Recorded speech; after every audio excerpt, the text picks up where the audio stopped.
'Cause I am yours and you are mine.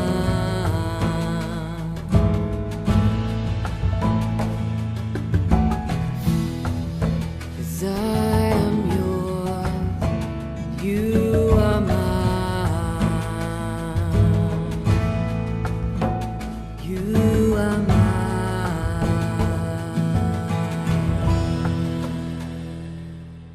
అపోస్తల కార్యము 1వ అధ్యాయము 1వ వచనం నుండి.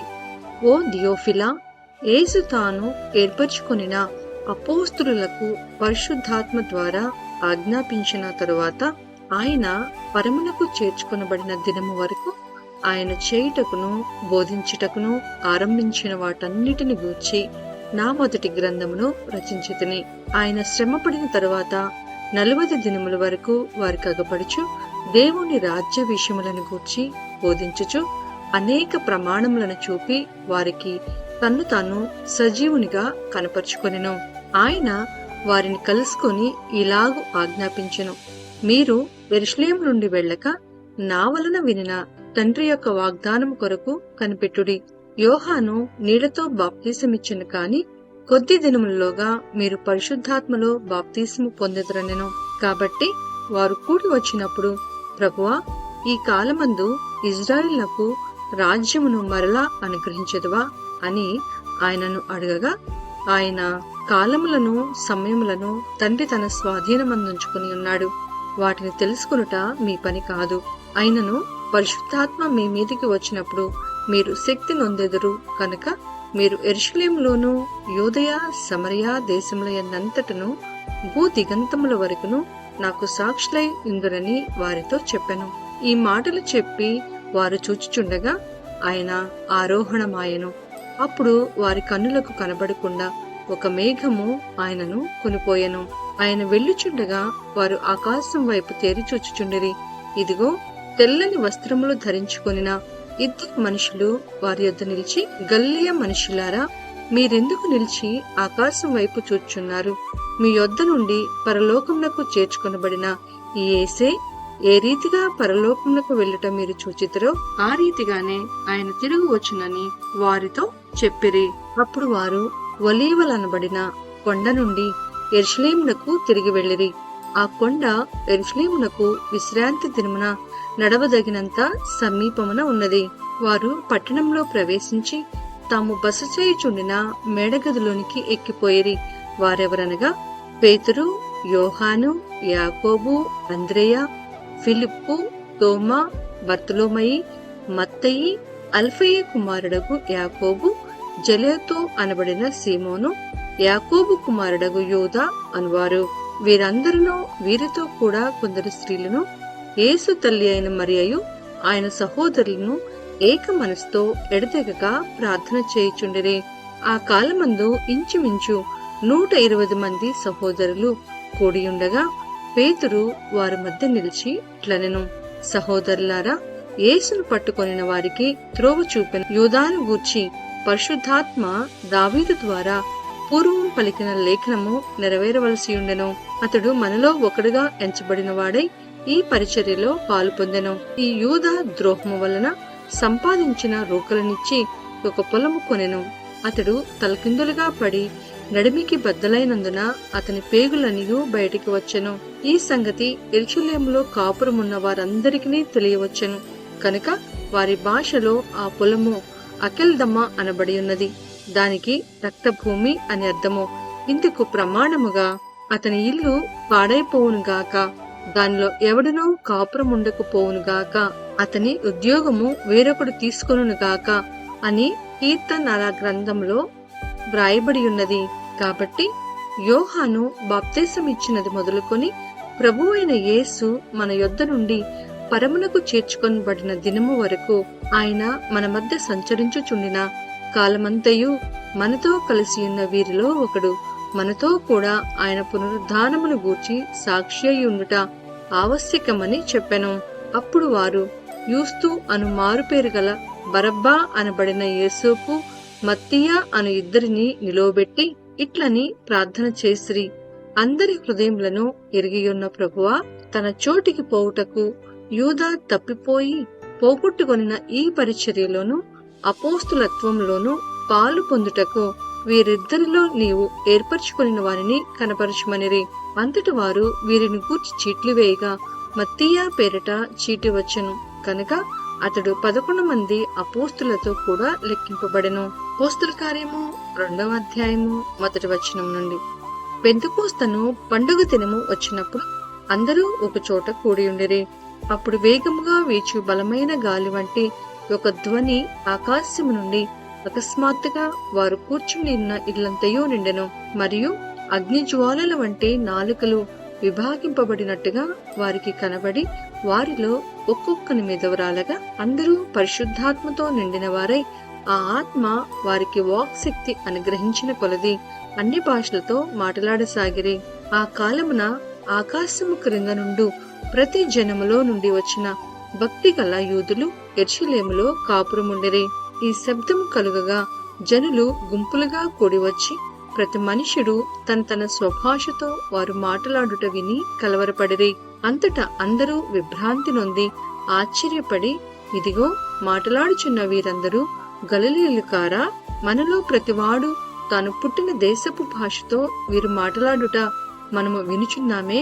ఇదేమి పార్తీయులు, మాదీయులు, ఏలామీయులు, మెసపోతమియా, యూదయ, కప్పదొకియా, పొంతు ఆసియా, ఫ్రుగ్గియా, పంపులియా, ఐగుప్తు అను దేశముల ఎందలి వారు, కురేనే దగ్గర లిబియా ప్రాంతముల యందు కాపురమున్నవారు, రోమా నుండి పరవాసులుగా వచ్చిన వారు, యూదులు, యూదమత ప్రవిష్టులు, క్రేతీయులు, అరబీయులు మొదలైన మనమందరమును వీరు మన భాషలతో దేవుని గొప్ప కార్యములను వివరించుట వినుచున్నామని చెప్పుకొనిరి. అందరూ విభ్రాంతి నుండి ఎటూ తోచక ఇదే మగును అని ఒకనితో ఒకడు చెప్పుకొనిరి. కొందరైతే వీరు క్రొత్త పద్యముతో నిండి ఉన్నారని అపహాస్యము చేసిరి.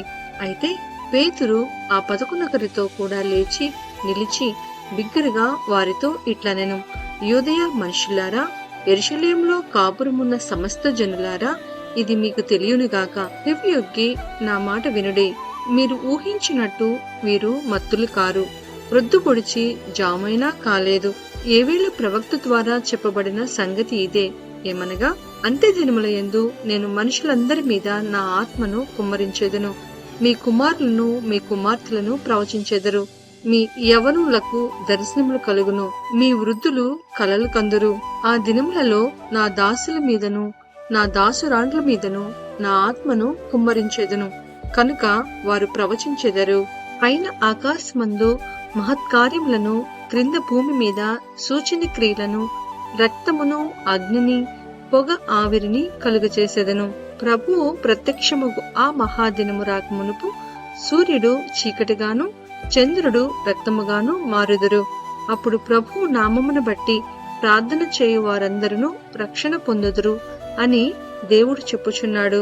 ఇజ్రాయేలు వారలారా, ఈ మాటలు వినుడి.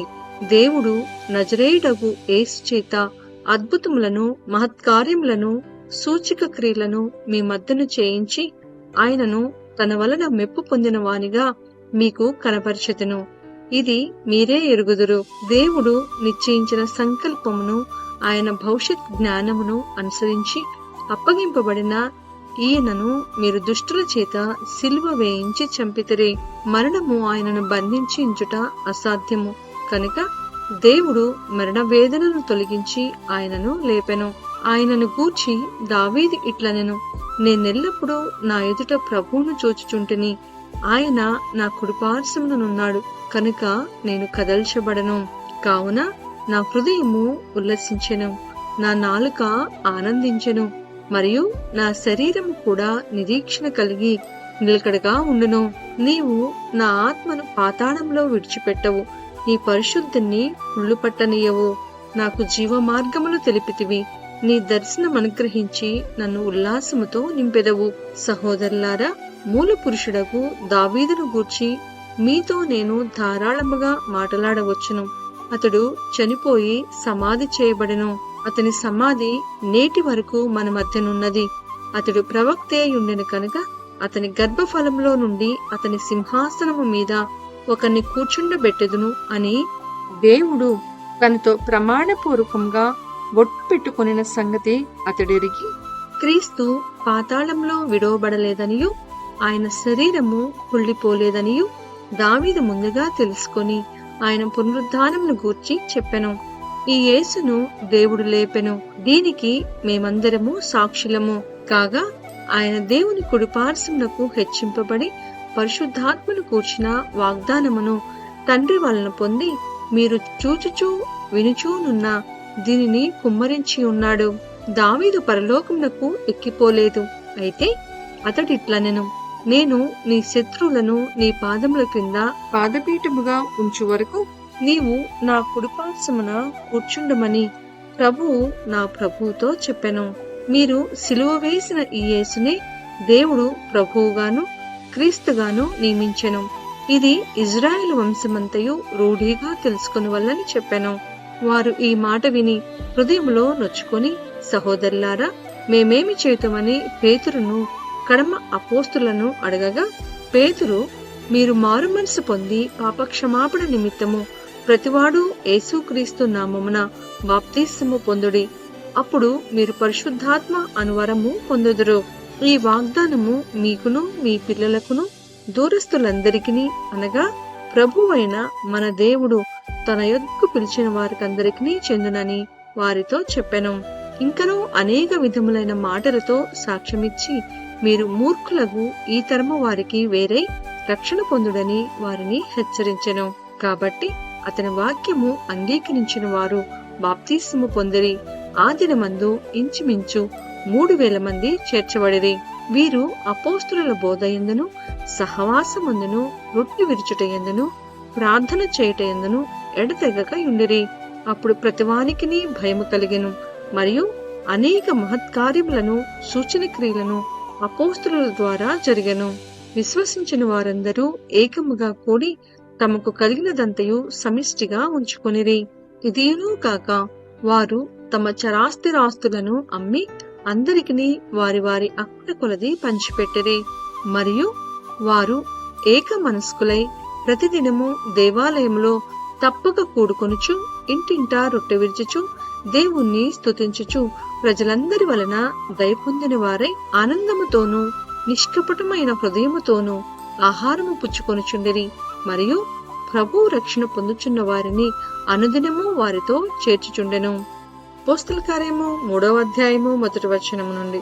పగలు 3 గంటలకు ప్రార్థనా కాలమున పేతురును యోహానును దేవాలయమునకు ఎక్కి వెళ్ళుచుండగా, పుట్టినది మొదలుకొని కుంటివాడైన ఒక మనుష్యుడు మోసుకుని పోబడుచుండెను. వాడు దేవాలయంలోనికి వెళ్ళువారిని భిక్షమడుటకును కొందరు ప్రతిదినము వానిని శృంగారమును దేవాలయపు ద్వారమునొద్ద ఉంచుచూ వచ్చిరి. పేతురును యోహాను దేవాలయంలో ప్రవేశింపపోవునప్పుడు వాడు చూచి భిక్షమడుగగా, పేతురును యోహానును వానిని తేరి చూచి మా తట్టు చూడుమనిరే. వాడు వారి యొద్ద ఏమైనా దొరుకునని కనిపెట్టుచు వారి యందు లక్ష్యముంచెను. అంతటా పేతురు, వెండి బంగారములు మా యొద్ద లేవు, కాని నాకు కలిగినదే నీకిచ్చుచున్నాను. నజరేయుడైన యేసు క్రీస్తు నామమున నడువమని చెప్పి వాని కుడి చెయ్యి పట్టుకొని లేవనెత్తెను. వెంటనే వాని పాదములను చీల మండలమును బలము పొందెను. వాడు దిగ్గున లేచి నిలిచి నడిచెను. నడుచుచు గంతులు వేయిచు దేవుని స్తుతించుచు వారితో కూడా దేవాలయంలోనికి వెళ్ళెను. వాడు నడుచుచు దేవుని స్తుతించుట ప్రజలందరూ చూచి, శృంగారమును దేవాలయపు ద్వారమునొద్ద భిక్షము కొరకు కూర్చుంటినవాడు వీడే అని గుర్తెరిగి వానికి జరిగిన దానిని చూచి విస్మయముతో నిండి రవసులైరి. వాడు పేతురును యోహానును పట్టుకొని ఉండగా ప్రజలందరూ విస్మయముంది సొలొమోనుదను మంటపంలో ఉన్న వాని యొద్దకు గుంపుగా పరిగెత్తి వచ్చిరి. పేతురు దీనిని చూచి ప్రజలతో ఇట్లనెను, ఇజ్రాయేలులారా, మీరు వీని విషయమై ఎందుకు ఆశ్చర్యపడుచున్నారు? మా సొంత శక్తి చేతనైనను భక్తి చేతనైనను నడవను. దీనికి బలమిచ్చినట్టుగా మీరెందుకు మా తట్టు తేరి చూచుచున్నారు? అబ్రహాము, ఇస్సాకు, యాకోబు అని వారి దేవుడు, అనగా మన పితరుల దేవుడు తన సేవకుడైన యేసును మహిమపరిచి ఉన్నాడు. మీరాయనను అప్పగించితిరి. పిలాతు ఆయనను విడుదల చేయుటకు నిశ్చయించినప్పుడు మీరు అతని ఎదుట నిరాకరించితిరి. మీరు పరిశుద్ధుడును నీతిమంతుడునైన వానిని నిరాకరించి నరహంతకుడైన మనుష్యుణ్ణి మీకు అనుగ్రహింపమని అడిగితిరి. మీరు జీవాధిపతిని చంపితిరి కాని దేవుడు ఆయనను మృతులలో నుండి లేపెను. అందుకు మేము సాక్షులము. ఆయన నామమందలి విశ్వాస మూలముగా ఆయన నామమే మీరు చూచి ఎరిగి ఉన్న వీనిని బలపరచెను. ఆయన వలన కలిగిన విశ్వాసమే మీ అందరి ఎదుట వీనికి ఈ పూర్ణ స్వస్థత కలుగచేసెను. సహోదరులారా, మీరును మీ అధికారులను తెలియక చేసిరని నాకు తెలియను. అయితే దేవుడు తన క్రీస్తు శ్రమపడునని సమస్త ప్రవక్తల నోట ముందుగా ప్రచురపరిచే విషయములను ఇలాగు నెరవేర్చెను. ప్రభు సముఖము నుండి విశ్రాంతి కాలములు వచ్చినట్లును మీ కొరకు నియమించిన క్రీస్తు యేసును ఆయన పంపునట్లును మీ పాపములు తుడిచివేయబడు నిమిత్తమును మారు మనసు నుండి తిరుగుడి. అన్నిటికీ కుదురుబాటు కాలములు వచ్చునని దేవుడు ఆది నుండి తన పరిశుద్ధ ప్రవక్తల నోట పలికించెను. అంతవరకు యేసు పరలోక నివాసి అయి ఉండుట ఆవశ్యకము. మోషే ఇట్లనెను, ప్రభువైన దేవుడు నా వంటి ఒక ప్రవక్తను మీ సహోదరులలో నుండి మీ కొరకు పుట్టించును. ఆయన మీతో ఏమి చెప్పినను అన్ని విషయములలో మీరాయన మాట వినవలెను. ఆ ప్రవక్త మాట విననివాడు ప్రజలలో ఉండకుండా సర్వనాశనమునగునెను. మరియు సమూయేలు మొదలుకొని ఎందరు ప్రవక్తలు ప్రవచించిరో వారందరూ ఈ దినమును గూర్చి ప్రకటించిరి. ఆ ప్రవక్తలకును దేవుడు అబ్రహాముతో నీ సంతానమందు భూలోక వంశములన్నీయూ ఆశీర్వదింపబడునని చెప్పి మీ పితరులతో చేసిన నిబంధనకును మీరు వారసులయ్యున్నారు. దేవుడు తన సేవకుని పుట్టించి మీలో ప్రతి వానిని వాని దుష్టత్వము నుండి మళ్లించుట వలన మిమ్మును ఆశీర్వదించుటకు ఆయనను మొదట మీ యొద్దకు పంపెనని చెప్పెను.